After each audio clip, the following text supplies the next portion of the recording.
You are listening to the IFH Podcast Network. For more amazing filmmaking and screenwriting podcasts, just go to ifhpodcastnetwork.com. Let's take a walk through one of London's everyday scenes, following my story. Each step from my grandmother's house in southeast London, where I had just enjoyed a meal of curry goat and rice and peas, and believe me, it was filled with intent.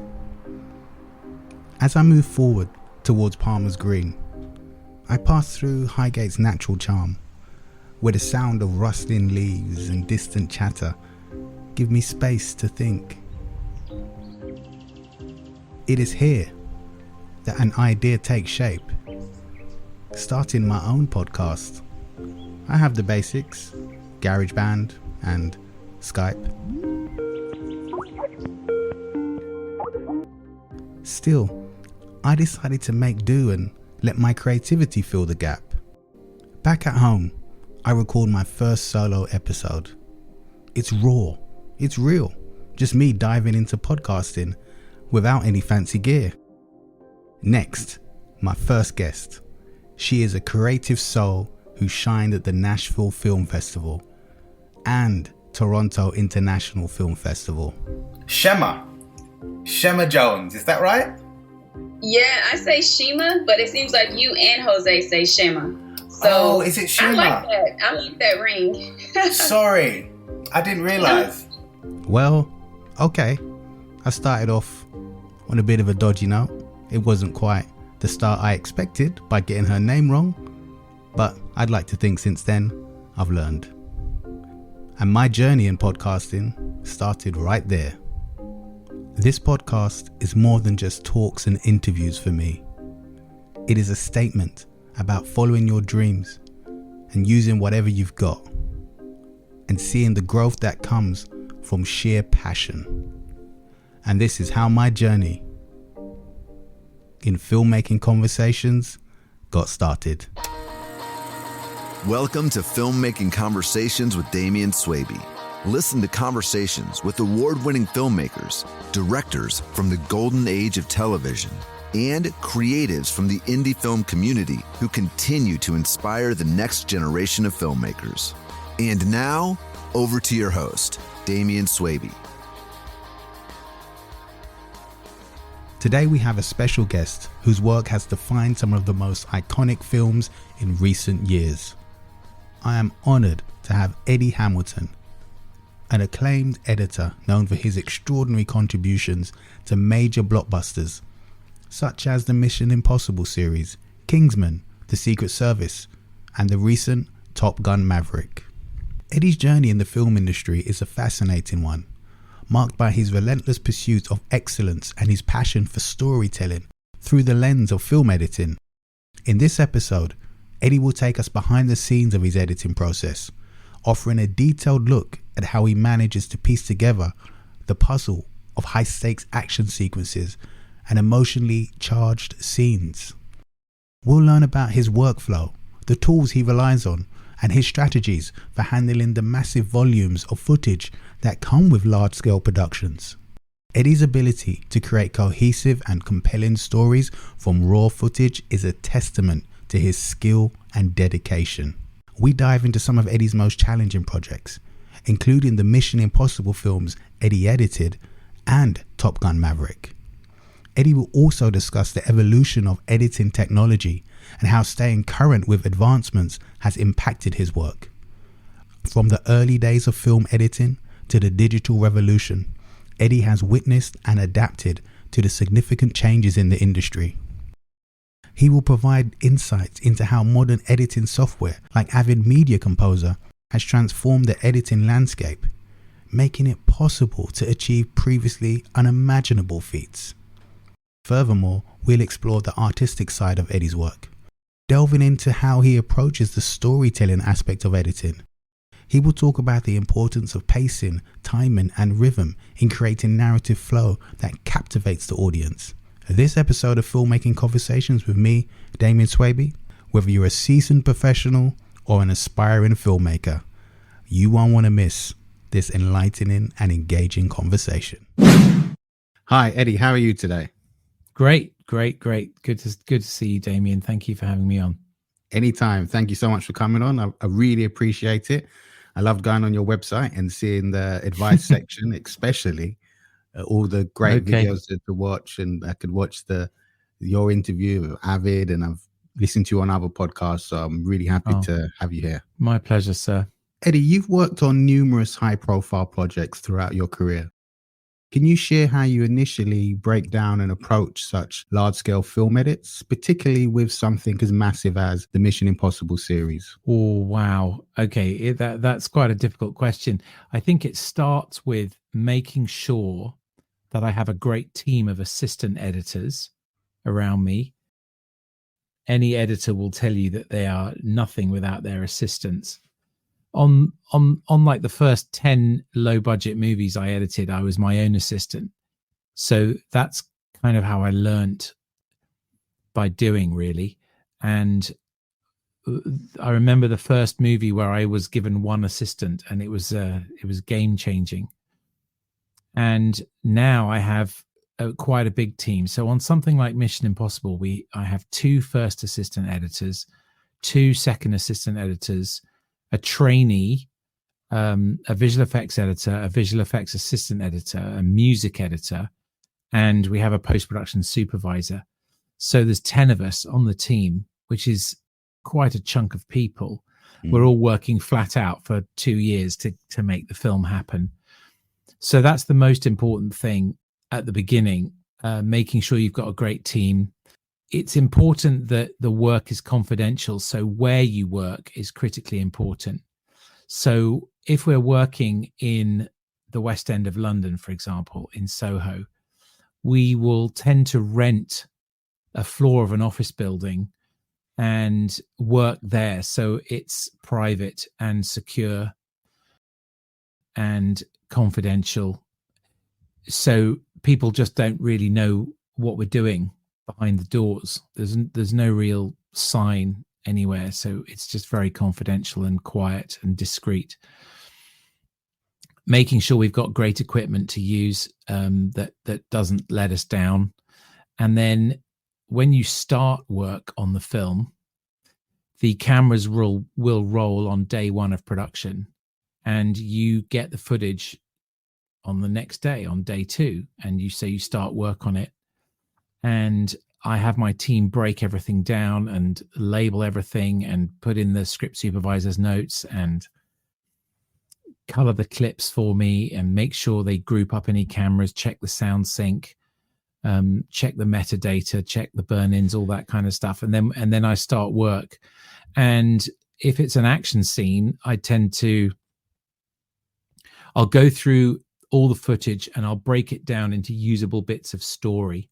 So I'll take like 10 seconds of action and I will put all the options that I have for that on a timeline on different video layers so that I can find stuff really quickly. And I'm not just looking at, 2 hours of footage. I'm looking at a usable chunk of like 1 minute of footage or 2 minutes, which is for 10 seconds of action. And that allows me to compare different angles and different takes very quickly. So I spend a long time breaking down all the footage, and depending on how much you've got, it can take a very long time, but it's incredibly thorough and very essential work, because later on when you're editing the scene, I'm going through and I'm building something. I tend to put something down on the timeline pretty quickly, even if it's not very good, because the fun comes when you're refining something. But when I'm sitting with a director and we're working on it together, that is when I need access to everything incredibly fast. And if they say, what are the options for this piece of story?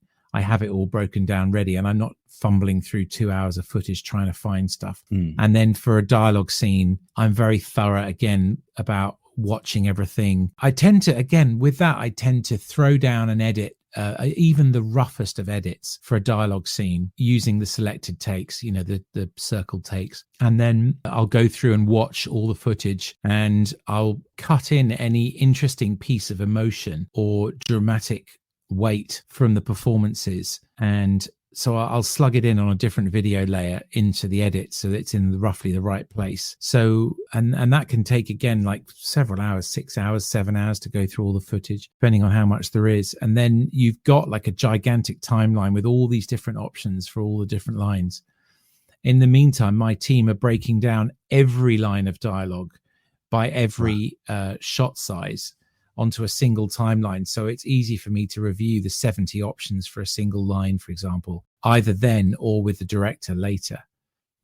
So, and then I start to build the scene, and it's always, what's in my mind when I'm building a scene is who's the protagonist in the scene? What do they want? What are their obstacles? Where is the turning point in the scene? Whose point of view are we in? Usually you're in the protagonist's point of view for a scene. But if the scene changes point of view, then you make sure that you lean into that in the edit, and you make sure that everyone's best work is represented on screen. And it takes a very long time. The first edit that you do of anything is never that great. It will improve over the days. And normally I will put something aside for a few days and come back to it later. And then you've got a bit of perspective on it, and you can clearly see where the rhythms aren't quite right in the scene, and you make adjustments. But then, of course, once you put the scene into the movie as a whole, then everything changes again, because the context is everything, and the pace of the movie up to that point, and what does the audience know, and all that kind of stuff which you're weighing up in the audience's mind. The editor's job is quite simply to be in control of everything the audience sees and hears from the very beginning of the movie to the very end of the movie. So it's an enormous position of responsibility and power, but also a great privilege, and it's very exciting. And you're the first person to see the movie come to life in the morning, before the director does. Before the editor gets involved, all you have is raw footage, which doesn't make a good viewing experience. So the editing is where the movie comes together, and where the visual storytelling and the rhythms and the pace of the film are crafted over months and months and months and months and months of work. It's extraordinarily time consuming working on these big movies, because every frame of the movie has to earn its place, and it always starts out too long, but you refine it, and you refine it, and you refine it, and you refine it, and you refine it, and you refine it, and you just go over and over and over and over weeks and months, and then years. Ultimately, like a film like Top Gun Maverick or Mission Impossible takes 2 years to edit, and every single day you're going through the scenes over and over again to really refine them down and improve them. Can it be better? Can it be better? Can it be better? You're constantly stress testing every single emotional nuance and every beat and every moment of the movie, to make sure it's as good as it can be, and that nothing outlasts, nothing outstays its welcome. Your team, you've got a great team, you've said, and obviously you work well together and everything. So what are the personal qualities you look for in people who will be in your team? Very good question, Damien. So what I look for in my assistants really is a genuine, passionate love of movies. That's so important, and something that you can't learn. You either have it or you don't have it, really. And I had it from the age of 8, so I've had it all my life, pretty much. Right. Like an absolute burning passion for visual storytelling and the big screen experience. And all my most exciting childhood experiences were in cinemas, watching films. And there's nothing like sitting in a dark auditorium watching a film with an audience. It's certainly my happy place. So it's very important that my team has that. They need to have a great work ethic, understand that I want them to have a life, but if there's a serious deadline, or if we're under the gun to get something finished, then everyone has to kind of put in the hours. It's very important that they are experts at what they do. If they make a mistake, that they put their hand up and own up straight away so we can fix it. Because if you don't own up to your mistakes, then the problem can magnify very quickly over a course of minutes and hours. and it being confidential, understanding that, what you're working on is highly confidential, and not posting anything on social media and not leaking anything about the script or the story that we're working on. That's critically important. But I think, honestly, it's about whether you want to work with somebody for many months and years. When I sit down to talk to any potential team members, I sit down and have a long conversation with them for at least an hour, getting to find out where they grew up and what their family's like and why they love movies, what their passions are and what they want to achieve in their career, and how technical their expertise is. I do grill them a little bit technically and make sure they know what they're talking about. But all of that stuff is critically important. But it's really about, do you want to hang out with this person as well? Do you get on with them? Do you have a similar sense of humor? That kind of thing is critically important as well. I completely understand. For that level of time, that amount of time, you've got to get on in that way. And throughout your career, you've consistently pushed the boundaries of film editing. What would you say has been your most challenging technique or concept that you've had to master? And why was it so challenging? Oh, my word. Oof, that is a tough question. I think the real challenge with these big movies is quite how much footage you get given to work with, and how to manage that on a day-to-day basis so you don't get overwhelmed too much by it. On a lower budget movie where you don't have as much time in the shooting schedule, to film and roll cameras and get the raw footage, there's a lot less, in the grand scheme of things, a lot less hours of footage to work with to build the film. But on a big movie, sometimes these films will shoot for 150 days or 200 days, and you're looking at 2 to 3 hours of footage a day. So it's a lot to go through. And I would say the helicopter sequence on Mission Impossible Fallout was phenomenally difficult. That was 80 hours of footage for what turned into a 10-minute sequence in the film. So that was an enormous challenge, which kind of prepared me really for the even more gigantic challenge of Top Gun Maverick, where I had over 800 hours of footage for that movie. And for some of the aerial sequences, for the third act of that movie, I might have had, say, 200 hours of footage for something that's 20 minutes long in the film. It is a colossally difficult jigsaw puzzle, very, very time consuming. And sometimes you're overwhelmed with choice because you have so much footage and so many options for each moment. You always go back to the simplicity of what does the audience need to feel at this point. And when I choose to make a cut, how am I changing the audience's perception of the story and the emotions of the characters?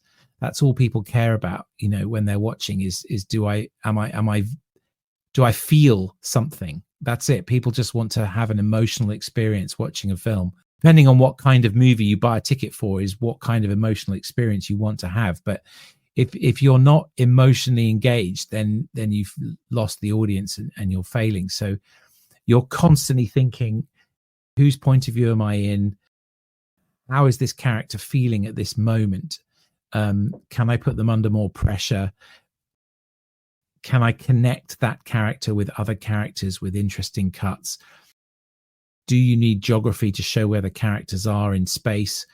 Those kind of very basic things which you're constantly weighing up as an editor.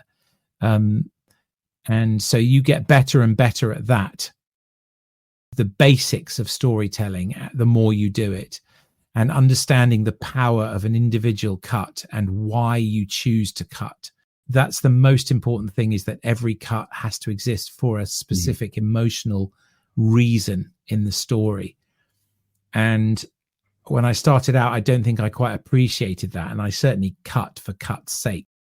I would try to put more edits in because you have options and you want to sort of put everything in there. But actually, great filmmaking is about telling the most story with the least amount of screen time and the simplest edits in a way. So quite often when I'm editing, I try to tell the story in the least number of cuts because it's actually more elegant and simple and the editing is less invasive to the emotional experience of the audience. And so, when you choose to make a cut, it's a whole series of calculations that your experience brings you to at that moment. And I think that's really, and then when you're working on an aerial sequence in Top Gun Maverick, like the third act trench run in that movie, that was, I don't know, like 3 months of work for the first assembly of like a 12-minute scene.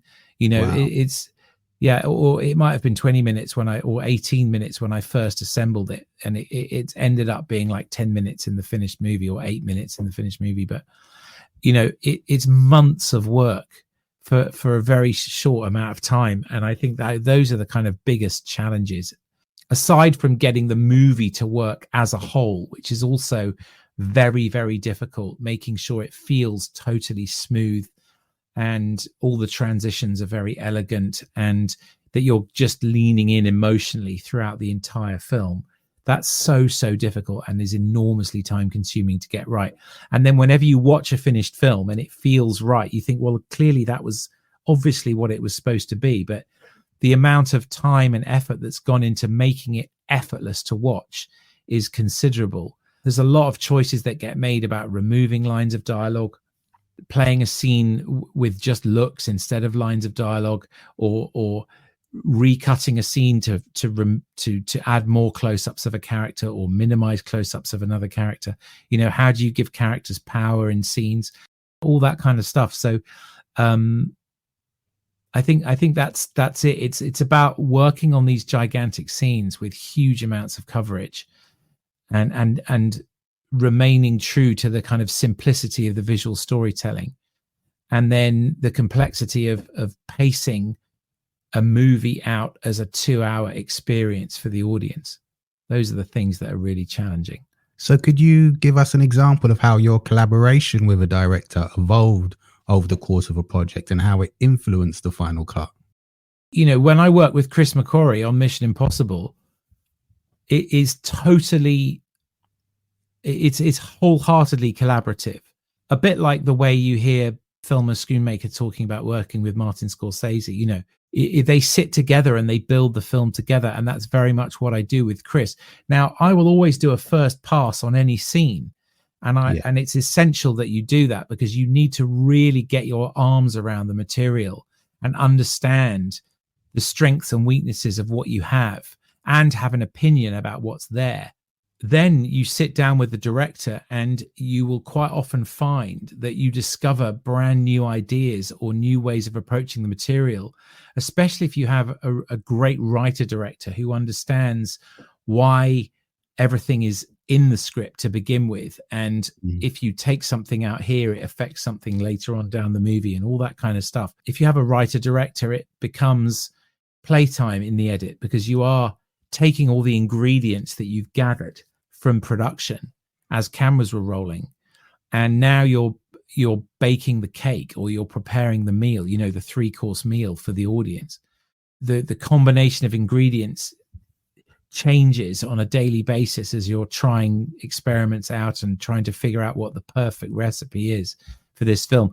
It's a bit like having 100,000 pieces of jigsaw puzzle, but only 500 of them are actually in the finished jigsaw, if you can imagine that. So you have to sort through and find the correct 500 jigsaw pieces within the 100,000 that are there. And so that process, when you have a director to work with whose ideas you're kind of bouncing off and trying things, and who you trust, and it's really great. I really enjoy that collaboration, and it can be quite an emotional roller coaster during a day. You can start off in great spirits and find yourself really getting bogged down in a particular part of a scene and feeling dispirited in the middle of the day, and then you push on through and you figure it out and you find a solution, and by the end of the day you're in love with the scene again. That's kind of how it works for me. Some directors like using temp music. I've worked with a director called Matthew Vaughn quite a bit, and he loves using temp score. Jerry Bruckheimer likes using temp score, but Chris McQuarrie, for example, he he and I will work on the edit almost completely silent. Certainly for action sequences, there's no music, there's no sound effects. We're just watching the images to make sure that they tell a clear visual story for anybody around the world who watches it. And most of the audience doesn't speak English for these big movies. So ideally you want it to work completely visually. And I think if you watch the aerial sequences in Top Gun Maverick with just the sound off, you will still understand. You can almost be dropped into any point in the movie and you will still feel the emotion and understand what's going on just purely from the, you know, the composition of the shots and where we're choosing to cut and the emotion in the actor's eyes and all that kind of stuff. And then we layer in, you know, sound effects and music much, much later, once we've got the picture edit working really well. And then we will allow the sound and the music to give us further inspiration for how to refine the storytelling further. That's kind of how it works with Chris McQuarrie anyway on Mission Impossible. Brilliant. And considering that it can be an emotional roller coaster sometimes for you, how do you deal with the stress and the pressure that comes with tight deadlines and high expectations, especially with these huge blockbuster movies like Mission Impossible? And that is a really great question, Damien. It's something which I've learned to do more and more over the years, but it certainly comes with experience, the ability to handle that stress.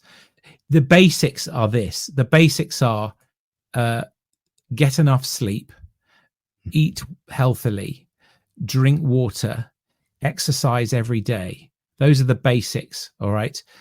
Look after your family. If you have a partner, a husband or wife, spoil them every day and be grateful for their support. Because if you work in the film industry, your partner is critically important to the well-being of your family, because it's all consuming quite often. And, you know, my wife, when we got married 20 years ago, she knew that I was very passionate about filmmaking. She has been, you know, incredibly supportive in that. So if you have support at home, it allows you to, you know, have resilience at work, because you know that you've got someone supporting you and someone's got your back, you know, especially if you have children. Getting the work-life balance right is quite a challenge, to be honest, especially when you're starting out in the industry. But that's really important. Working with great people who don't lose their temper or lose their cool under pressure, so that you all stay calm and you all just do the work. Ask for help if you need it. That's critically important. Like if you're overwhelmed, put your hand up and say, I'm going to fail if I don't get help here. And that asking for help is actually quite a challenge, because you think, you know, I should be able to do this, and I'm proud to do it on my own and I want to do it. But honestly, if the film is going to suffer because there's so much footage coming in that there's no way that one person can keep on top of it, then you need another editor on to help you. Absolutely. And you should, the moment you get a sense of that, make sure you have great team around you, you know, and great support. Delegate. That's the other thing which took me a long time to learn, is when you've been doing everything yourself on your early movies, when you do get an assistant, it's actually quite hard to let go of the responsibility and allow them to share it and not micromanage them. That's critically important. You know, delegate tasks and trust that they will be done on time and accurately. That's another thing about assistants, which I didn't mention, which is, you know, our entire reputation in the cutting room rests on accurate information coming in to the edit and then accurate information going out. And I never want a producer to have to worry about whether editorial is world class. I just want there to be a big green tick over the post-production department, so that they know that we are doing a world-class job and we never make mistakes, you know. And if everyone's human, so mistakes happen, but we always check our work, you know, 2 or 3 times to minimize the potential for mistakes. But again, if you screw up and, you know, Jerry Bruckheimer or Tom Cruise is upset, then stick your hand up and say, yes, I made a mistake. I'm really sorry, this is how we're fixing it. Don't try and throw someone else under the bus or make an excuse. Just admit that you made a mistake straight away and get on with it. And everyone does, but you should do everything in your power to not make mistakes.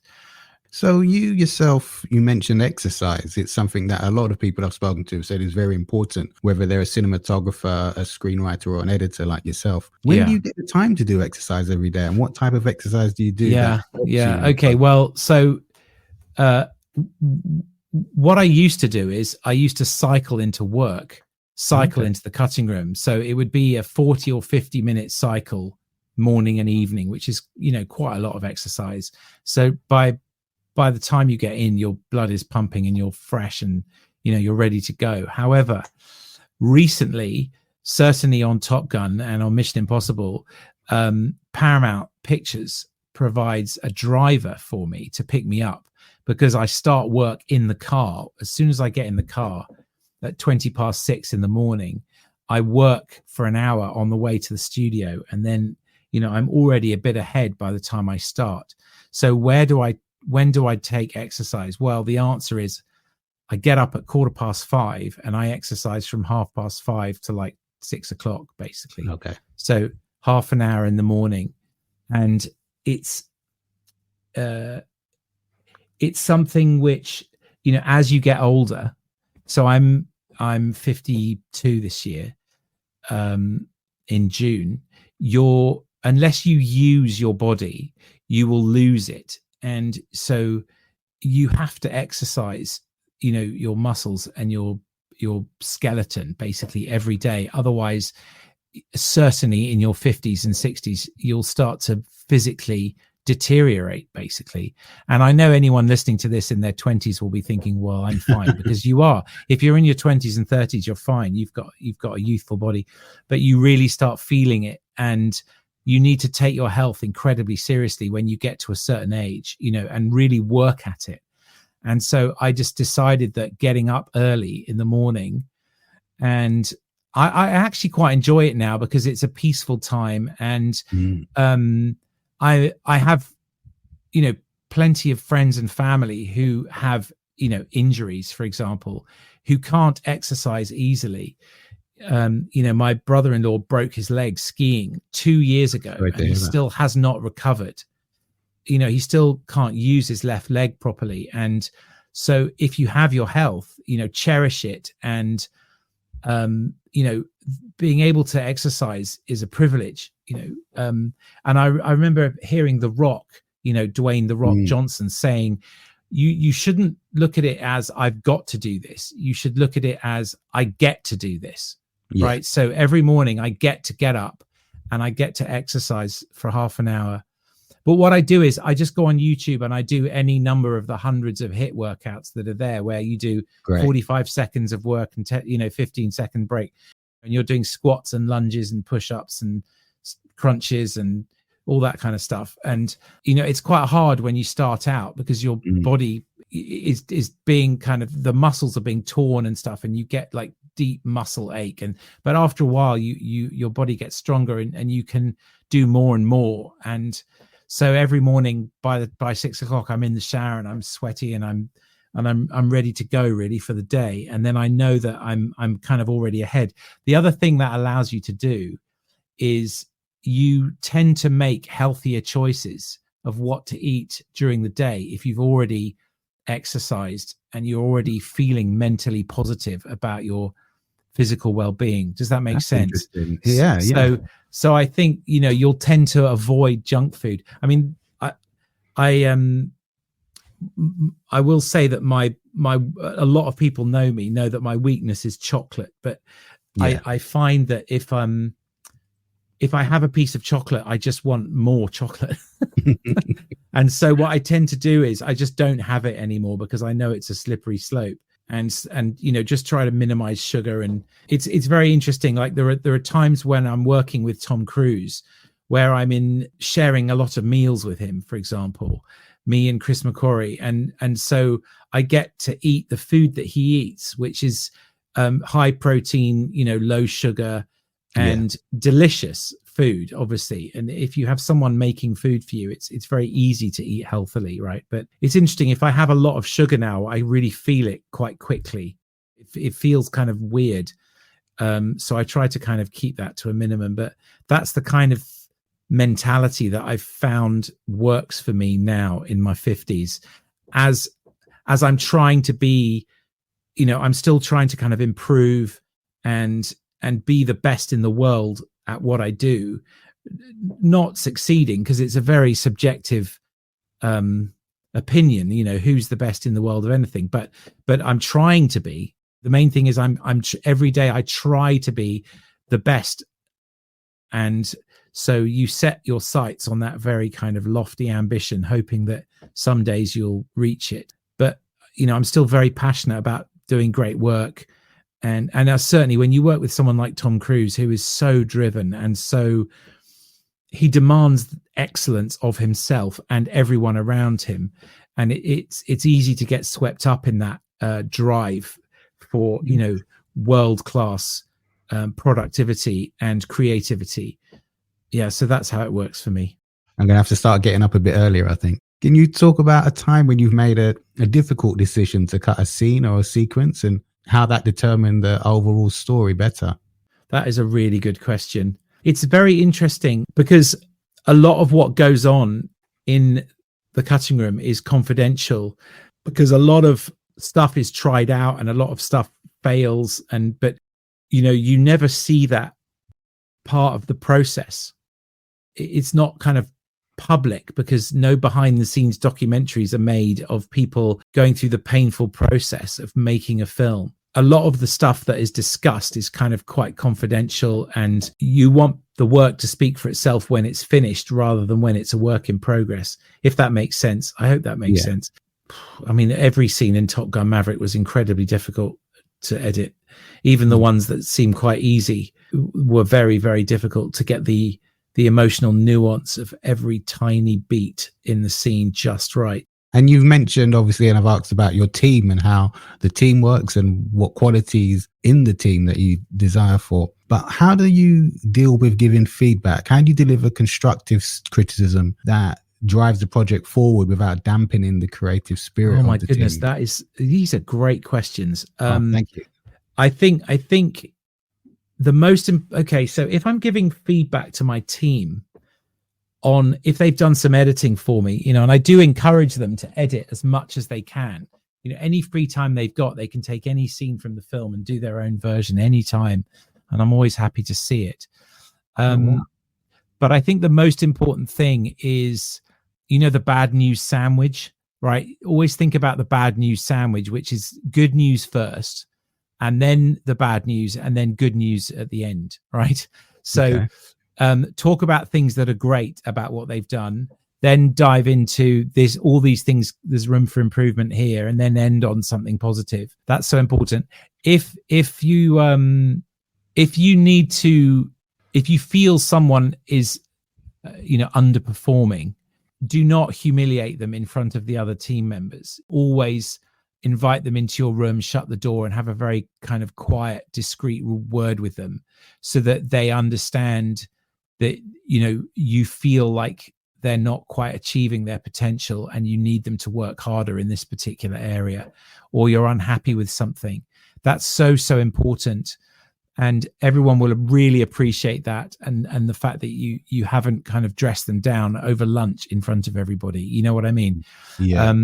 That's so important. But and I think don't shout. I don't think any situation has been served by somebody losing their temper and shouting at another person. If you feel like your frustrations are reaching such a level that you're about to kind of lose it in the room, just take a moment, walk out, calm down, and express yourself just calmly. That means everyone who is with you is doing their best and wants to do a good job, and giving them a dressing down or shouting at them is just not going to help ever, really. So talk about why you're disappointed and what you expect, I guess, just calmly, patiently, and with good humor, That's so important. Yeah. And people will appreciate that, I think. Yeah. And remember that, editing and storytelling is a process that starts off not very good. Like the first draft of anything is never any good and will improve as you work at it. Understanding that is the process of editing, is failing a lot to begin with, and then failing less every day as you solve the problems in the film, until at the end you've stopped failing because you've finished the film and now it's as good as it can possibly be. And I think whenever anyone is doing anything creative, allowing them to fail in safety is also very important. So if someone tries a version of a scene and is asking for your feedback, understand that they may be trying something a bit alternative, but you're allowing them permission to try it and fail quickly, and try something else. So it's something which I read in a book called Creativity Inc. by Ed Catmull, who is the guy, he's one of the founders of Pixar. He talks about the work experience of Pixar is allowing people to fail and just fail quickly and discovering what is wrong about what they're trying to do and setting them off on a path that is better, and nobody can get anything right first time. It's always a process of refinement, and editing is no different. And if a producer or a director comes in expecting everything to be perfect straight away, it's always going to be disappointing. We know that the first assembly of a movie is always a mess because you haven't got any of the internal rhythms working, and you haven't been able to balance character motivations over the course of the film. And the music won't be right and the sound won't be right. It'll all be lumpy and messy. And people who are experienced with film storytelling understand that, and they know that, yeah, it's a mess, but we'll work at it and it will get better. And it's always way too long, hugely too long initially. So that's very important, is understanding that it's a process and trusting the process, knowing that it will improve continuously every day with everyone's input. And in the ever evolving landscape of film technology, how do you stay updated with the latest editing tools and techniques, and how willing are you to incorporate them into your workflow? Oh, great question. So I pay attention to everything that's happening by reading blogs and checking out what people are talking about on Twitter and Instagram and staying up to date. I use Avid Media Composer for most of the work that I do. Like 99% of the work that I do is on Avid Media Composer, which is the best software for working on very, very large projects with a lot of collaborators. They release updates every 3 months, and I always look and see what all the new tools are and use the latest version of the software to try and, every time a new development comes along, it usually makes your assistant editors' lives a lot easier. So it's good to embrace the change, because things are just going to get easier for your team and they'll be able to work more efficiently. There are sometimes things that help me with the creative process of editing, but most of the features are usually things which will help assistant editors batch process footage or build scene bings quicker or break down the footage quicker or whatever it is, but I very much lean into that. I know a lot of editors kind of get comfortable with what they like and don't upgrade very often, maybe, or they start a film and they won't upgrade to the next film, whereas I'm just upgrading every 3 months. Also on Mission Impossible Dead Reckoning, parts 1 and 2, which is what I'm doing now, it's a 5-year project, so it's good to update your software and make sure that it's the latest and greatest. Also, we got all the new Macs with the Apple Silicon chips, and the software took a while to sort of transition into the Apple Silicon hardware, and so it's everything's kind of still adjusting to that change and all that kind of stuff. So but I'm a nerd at heart, and I love post-production technology, and I try and stay totally up to date with all the latest stuff so that I can do my best work. If there's ever a time, or if there ever has been a time when you've had to use alternative software to Avid, What Yeah. one have you used, and what was the experience like? I used Final Cut, and I found that was Final Cut 7 back in the day, but I found that actually pretty good once I got the hang of it. And I haven't used Premiere for a long time. DaVinci Resolve I've played around with, but not really used it that much, because I have been so busy working on these movies back to back. I've been so fortunate to be employed almost non-stop for the last 10 years. I'm just on Avid Media Composer all day, every day, and not needing to use anything else. Yeah, that becomes my musical instrument of choice. Musical instrument of choice. The music in Top Gun is amazing. It's brilliant. Top Gun Maverick. I really loved it. What is it like for you using music that has already been written, like popular music, like some of the songs in the film we all know? Oh, interesting. Yeah, that's a good question. It's music is so important, seating the audience in the emotional context of a story and holding their hand and allowing their emotions to soar. It's everything. Great film scores are monumentally uplifting when you're watching a movie, and incredibly exciting and suspenseful and dramatic and romantic and action packed. I mean, when we hear great film music, how it makes us feel spiritually, to the core of our being, we feeling this kind of wash of emotion is so, so, so important. Every needle drop is the same. When songs play in films, especially if they're well-known songs, it's an instant hit of emotion, which brings back the kind of sum total of every time you've heard that song in your life and where you were and what you were experiencing emotionally and what was happening in your life at the time.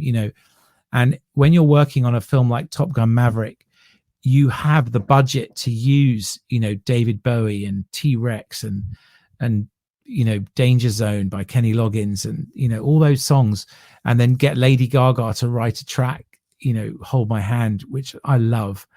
And it's not, it takes a long time to land on all those tracks. We try so many different options.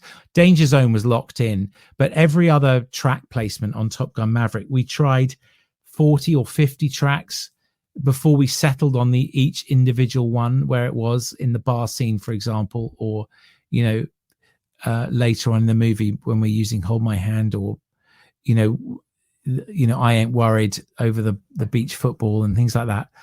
And but it's a huge responsibility because the music does have such power in the film. And, Jerry Bruckheimer, Tom Cruise, Joe Kosinski, they never gave up. They would go, this is only a 9 out of 10. We need a 10 out of 10 here. And we had a lot of 9 out of 10s and not many 10 out of 10s. And sometimes you are wondering if you'll ever find it. We could not find a song for the beach football scene in Top Gun Maverick, and we tried so many different tracks, old tracks, modern tracks, and eventually one of the producers suggested that we contact Ryan Tedder, who's the lead singer and songwriter in One Republic, and he wrote that song for us in about two or 3 days. The I Ain't Worried song, and it was the most incredible weight had been lifted off all our shoulders, because it was brilliant and it had the right tone and it was fun and it had the right energy and the right emotion behind it. And it was amazing when we found it, and we didn't need to recut the scene much, because the scene was working emotionally and visually. We changed it a little bit, so certain cuts landed on beats of the music, but not much. Music is incredibly important. That's just undeniable for any movie fan. It's astonishing how much heavy lifting music can do in a movie. If you were to watch Interstellar without that score, or it just transforms the movie. It becomes totally immersive. A lot of Nolan movies are very, the score is essential to driving the pace of the film and, the emotional heavy lifting of the film, if you know what I mean. Really? And it can be up to half the emotional experience for the audience is the score, which is only it's a small part of the resources of a film. If you film for 200 days and you're editing for 2 years, but the score can be written in 3 months, but it has like proportionally a much greater impact for the time that it's taken to work on. It's astonishing. I love film music though. Like from the age of 8, all I did was listen to film music all the time and buy records and listen to them. And I listened to the top 40 as well, but it was film music that really fired my soul and my creativity every day. Wow. Film music from the age of 8. That's interesting. Yeah. That's really cool. That's really good. And lastly, out of all of your films, what one would you recommend to aspiring editors to watch that may be able to help and influence them in the right direction? Gosh, again, a good question. I think there's a lot of very dynamic action sequences in the first Kingsman movie, The Secret Service. That's quite fun from an editing point of view. Certainly in terms of point of view, because you're in Eggsy's point of view for most of the movie. So study it from a point of view perspective, and also study it from, how the action sequences are created. They're very specific edits and camera moves for those action sequences. Top Gun Maverick, I'm very proud of. It got me the most recognition of any film that I've done, even though I had 2 other editors helping me, Stephen Mirioni and Chris Lebenson, who came on for several months each at certain points to help because I was so overwhelmed with the film.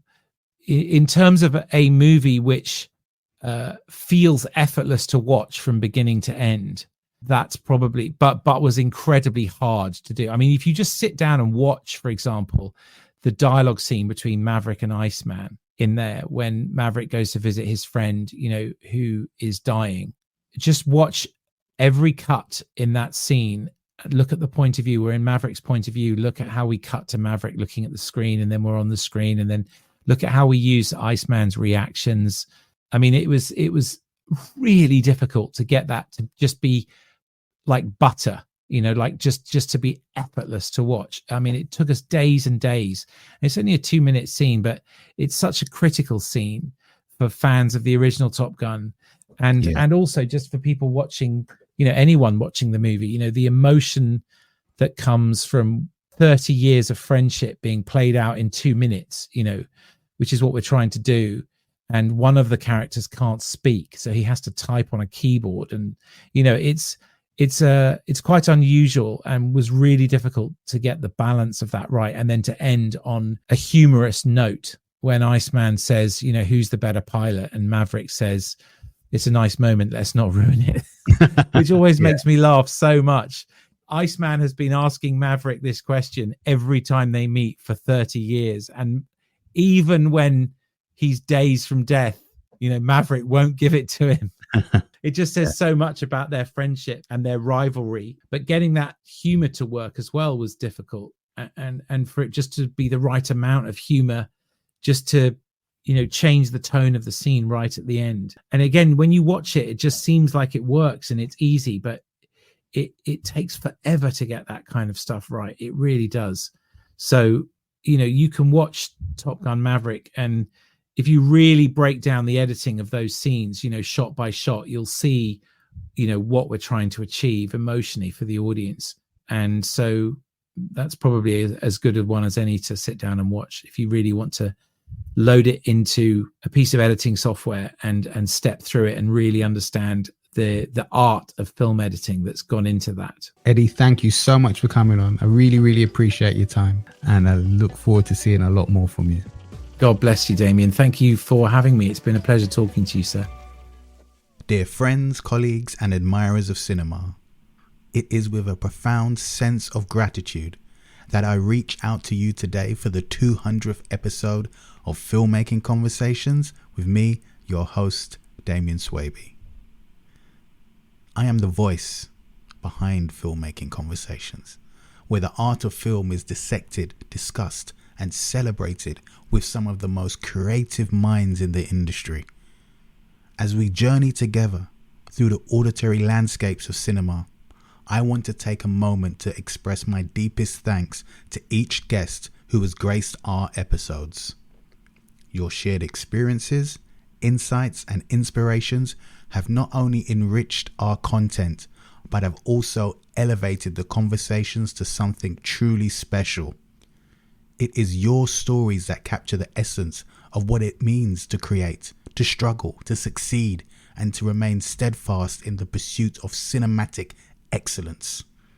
Equally, my heart swells with appreciation for every listener who has tuned in. Whether you're with us during your long commutes, your morning walks, in the gym, or doing whatever you do as part of your daily rituals, know that your presence is the lifeblood of this platform. Your engagement and feedback shape the show. And your passion for film mirrors mine, creating an invisible yet unbreakable bond within our community of film enthusiasts. Together, guests and listeners from the cornerstone of filmmaking conversations, without your voices and ears, the stories would simply hover in the void, untold and unheard. And thanks to the insight shared here, we all gain access to a symphony of cinematic storytelling that orchestrates the vivid canvases of our imagination, one captivating frame after another. May you find your inspiration between the lines of dialogue and in the depths of the scenes we've explored. Until next time, keep creating your masterpieces, for every frame you craft is a stroke of your own legacy. I'm bidding you farewell, not as an ending, but as an intermission, before our next great filmmaking conversation with me, Damien Swaby.